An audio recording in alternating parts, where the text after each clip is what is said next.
Welcome back, and today we are going to be taking a look at the sales, and to my surprise, for the May sale, we are actually getting 50% off. Now there are some absolute stinkers in here and some planes that I would actually recommend you to pick up, and if you are looking to do so, feel free to use my link down in the description.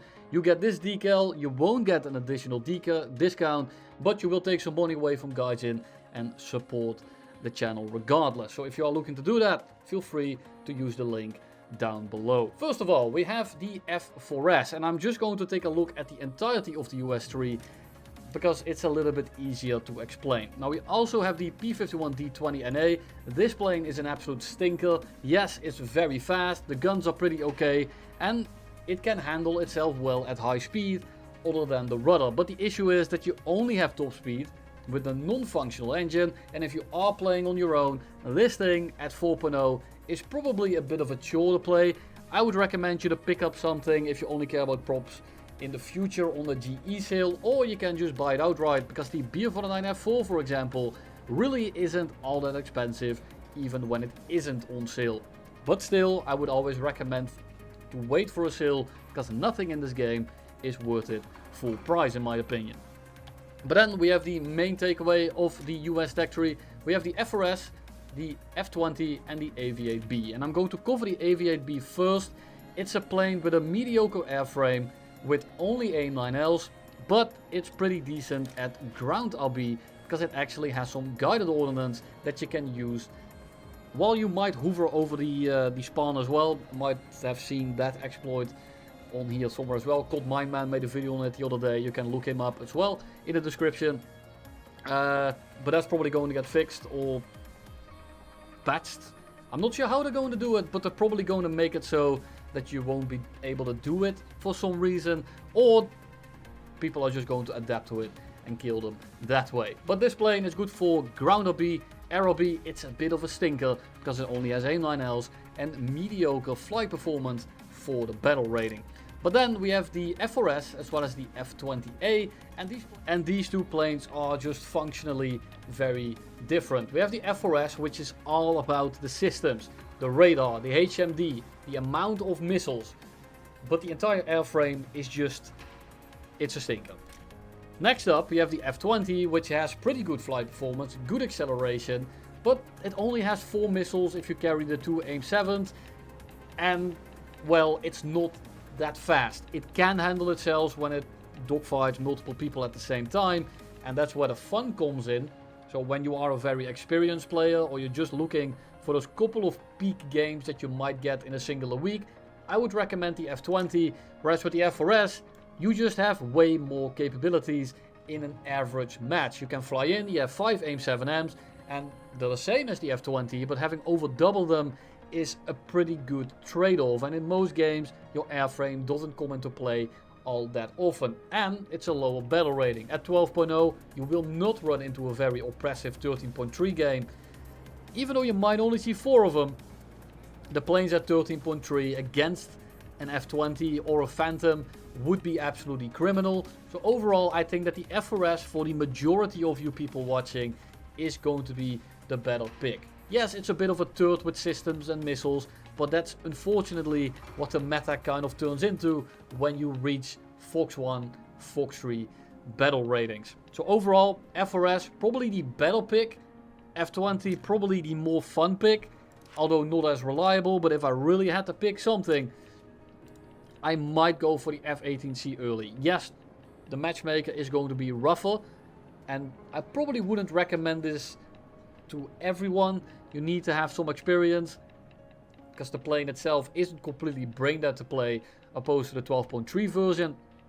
But it has a good amount of missiles, it has an okay flight performance, and while it might not out dogfight everyone and it might not outrun anyone, it still feels pretty good to fly.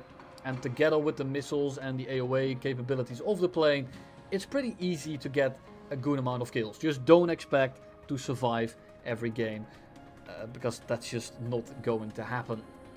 Next up we have the Wings of Victory bundle, and this one has a decent amount of planes, and overall I do think that the pack is worth it, although there are some stinkers in here. And if you are not looking to collect or get these very specific planes for whatever reason at all, I would recommend to buy 2 planes from 2 nations opposed to buying 6 planes for 3 nations, because guess what, you are going to get a lot of redundancy, and most of the redundant planes aren't all that good to begin with, and some of these aren't even unique anymore.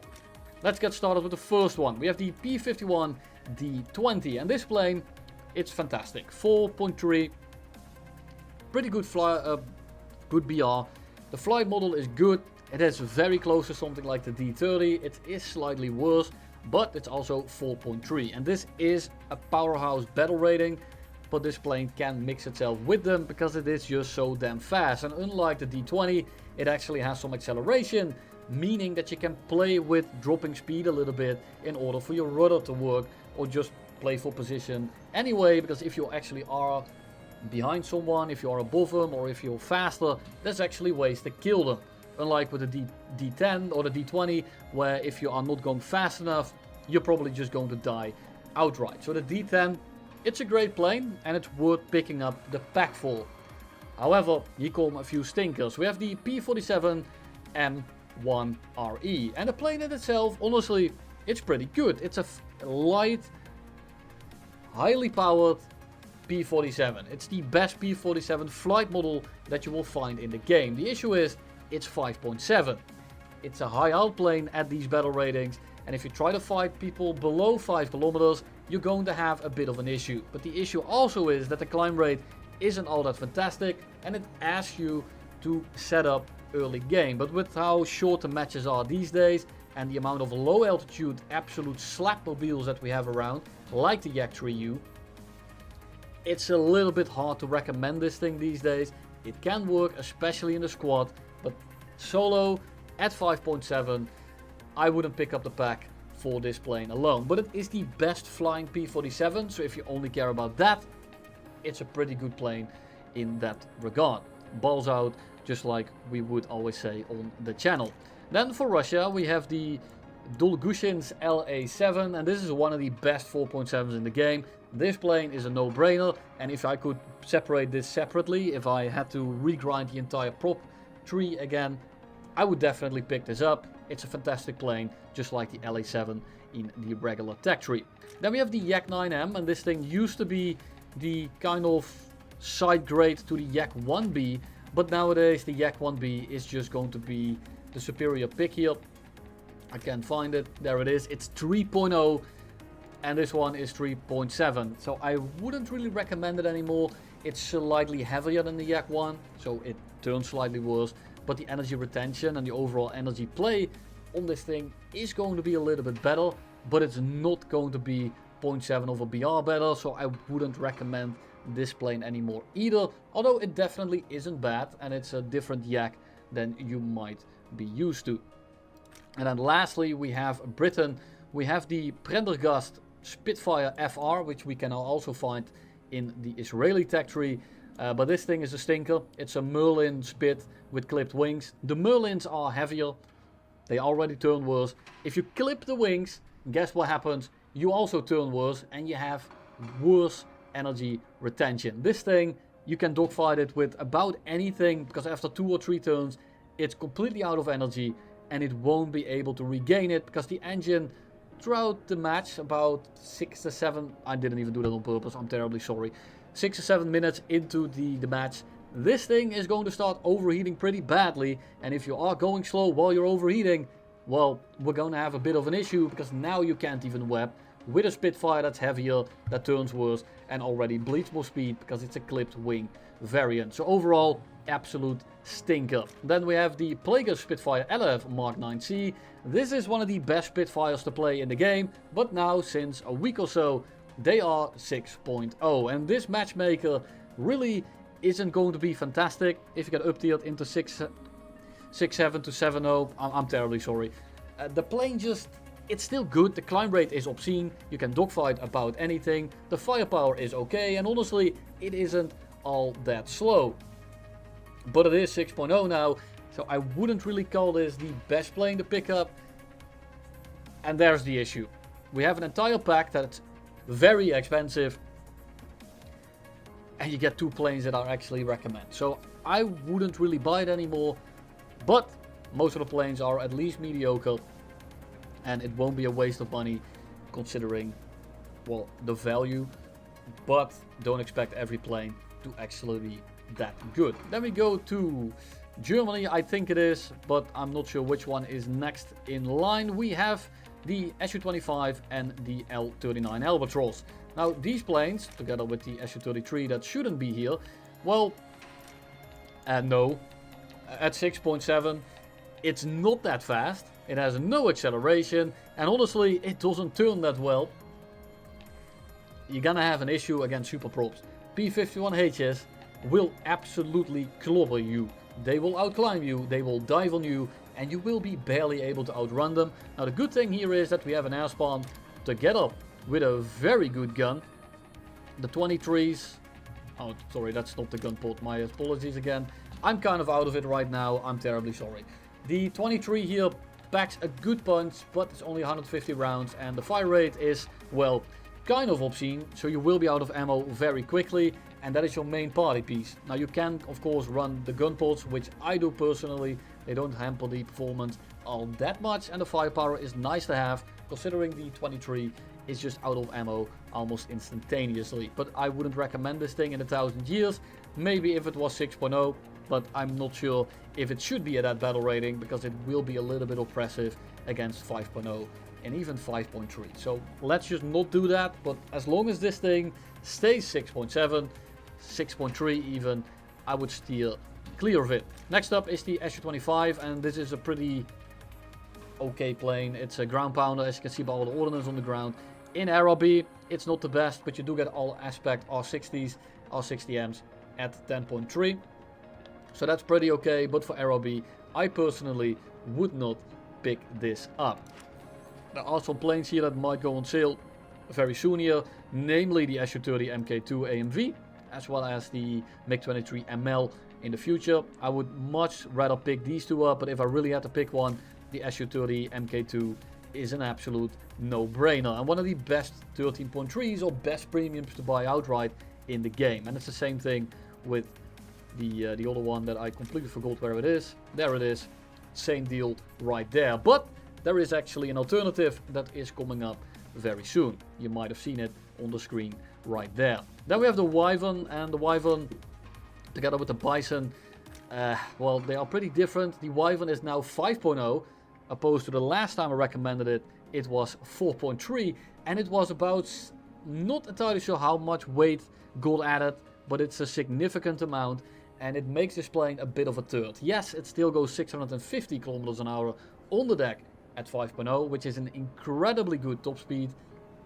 It goes faster than some of these 6.3s, but the energy retention and the turn time now, they are akin of a Harrier, and it's not exactly fantastic. But you do get an airspan with 1200 rounds of Mark V Hispanos, and those absolutely shred.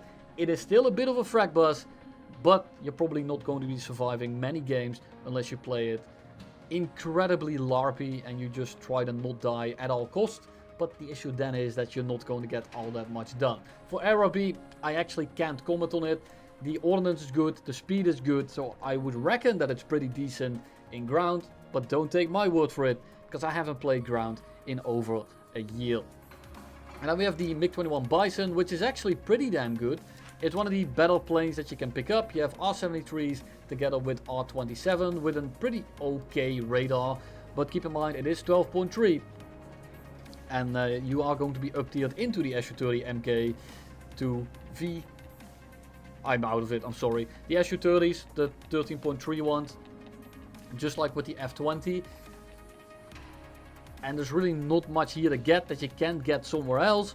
But if you want your way into the Typhoons, you have a pretty good one here. You can either use the MiG-29 Sniper when it goes on sale, because these are of course the same. And then we also have the German one, as long as you don't buy the Su-22 M4 that's on sale right now. The F-18C is actually pretty damn good. So if you want a one-play ticket into the Typhoon, I would go for those options. The MiG-21 Bison isn't all that bad, but if you get fully up-tiered, it might be a little bit rough. Unlike with the F-20, it's a delta wing. It runs out of speed pretty quickly. and it's just overall pretty easy to kill, but it's also pretty easy to stay alive.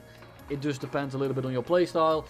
But personally, again, I would go for the German one because there is just more variety throughout the tech tree, especially in the higher tiers, because most of these planes aren't all that fantastic. And then next up we have the, we've seen everything, we have the Hawk 219 in the Japanese tech tree. Just know this plane is absolutely not worth it. I made a video on it very recently. It was very cherry picky. This plane is not it. It really is completely mediocre on all regards. It's, well, what can I say? There's not much to talk about. It's incredibly mid. It's okay for ground, I imagine, because it has some pretty decent weapons. But the amount of missiles that it has here isn't all that fantastic. But it's also 10.3. Again, I can't comment on ground RB. But this plane in air RB is definitely not it. And then next up we have the J7D. And the J7D is one of those planes that is just absolutely fantastic. It's one of the better planes at the battle rating, as well as one of the best planes in the entire Chinese tech tree. But we have the Su-30 MKK now, and that is just by far the best plane that you can pick up in this tree. One of the better planes you can pick up, period. But the J7D is on sale right now, and you will get very far with it, as rank 9 only has 2 planes, at least as of right now. Personally, I would wait until the the Su-30 goes on sale. But the J7D definitely is worth your money if you know what you're getting into. One of the best MiG-21s in terms of 1v1 performance, has some pretty damn good missiles, and the battle rating is favorable. 10.7 is a pretty nice place to be. Yeah, we have the Su-22 M4, but no, absolutely not. Not for ground, not for air. I wouldn't recommend this thing to anyone other than my mother, but that's mainly because I hate her. So next up, I think that's all I've... Oh right, we have the Mirage F1C 200 and the nets. The Mirage F1C is one of the better planes that you can pick up. The issue is that it basically only has 2 good missiles. The Matra Magic 2s are very, very strong, but the 530s just aren't all that, and the flight performance is a little bit on the average-ish side. It won't win any awards. It's also not completely terrible, but it's a 2-3 kill missile mobile with the option of killing people with the 530s and head-ons when they actually get pushed. So it's a good backup to have, but your main killing power are going to be the magics, and then you can defend yourself with the 530s when the enemy makes a mistake. The guns are okay, kind of low velocity, kind of low accuracy, but they do the job. Again, magic 2s, the rest is self-defense. Then we have the Israeli nets. Yeah, it's a difficult one, really. I have to very deeply... No, absolutely not. Fantastic flight model. One of the best in the entire game in terms of 1v1 performance. But at 12.3, no radar missiles, which means that, well, people just run at you for free. You always need to go in the defensive. It's going to take you time to kill people. And if it's a 2v1, chances are you're going to get jumped by someone with a radar missile and you're just going to eat shit and die. There's really no way to go about it. If they both merge with you and you can dogfight them at the same time, yeah, you'll win. But you have Python trees. They do not have IRCCM. So overall, this plane just doesn't have much going for it.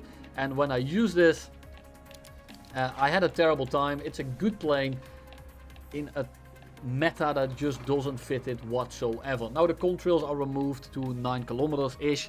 It is a little bit more playable because you can actually go high and fly over people's radars, over people's spotting, and do an orbital strike. But up there you're also kind of, well, what are you gonna exactly do when you do get spotted? Because now you're up there with limited countermeasures. You see the issue here? IR only mobiles at 12.0 and higher, they're basically unplayable. And let's be real, what's really to get here that you can't get in another tech tree? In my opinion, I would skip this tree altogether because most of the planes are somewhere else. And if you really want something, I would say the Kafir C10 is good, or the Kafir Canard. More than that you don't really need, but this is of course not on sale, and this one, well, it's also not on sale. And that's actually all I have for you today.